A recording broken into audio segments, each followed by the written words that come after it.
চিত্রনায়ক ওমর সানি অভিনয় থেকে কিছুটা দূরে সরে গিয়ে দীর্ঘদিন ধরেই তিনি সফলভাবে চালিয়ে যাচ্ছেন রেস্তোরাঁ ব্যবসা। তবে এবার একেবারে ভিন্ন এক উদ্যোগে নেমেছেন আখেরি হামলা খ্যাত এই নায়ক। সম্প্রতি মাটির কোলে নামের একটি ফেসবুক পেজের মাধ্যমে ওমর সানি শুরু করেছেন সরাসরি আম বিক্রি। তিনি চাঁপাইনবাবগঞ্জ ও রাজশাহীর বাগান থেকে ফরমালিন মুক্ত আম সংগ্রহ করে তা ক্রেতাদের ঘরে ঘরে পৌঁছে দিচ্ছেন। এই উদ্যোগ নিয়ে নিজের একটি ভিডিও শেয়ার করেছেন ওমর সানি। সেখানে তিনি বলেন, কাঁচা আম, পাকা আম, সারা পৃথিবীর জন্যই এটি এক আশ্চর্য ফল। আমরা গর্ব করে বলতে পারি, আমার জেলা চাঁপাইনবাবগঞ্জ, আমাদের জেলা রাজশাহী। যারা এই সুস্বাদু আমগুলো পেতে চান তারা আমাদের অনলাইন পেজে অর্ডার করুন। এই জেলার বাগান থেকে ফরমালিন মুক্ত আম পৌঁছে যাবে আপনার দরজায়।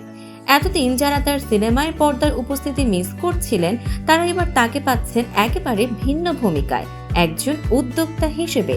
আম ব্যবসায় তার এই নতুন যাত্রা ইতোমধ্যেই নেটিজেনদের দৃষ্টি কেড়েছে। অনেকেই বলছেন, তারকারা যখন এমন উদ্যোগ নেন তখন তা শুধু ব্যবসা নয়, বরং মানুষের আস্থা ও দেশের প্রতি ভালোবাসার পরিচয়ও বটে।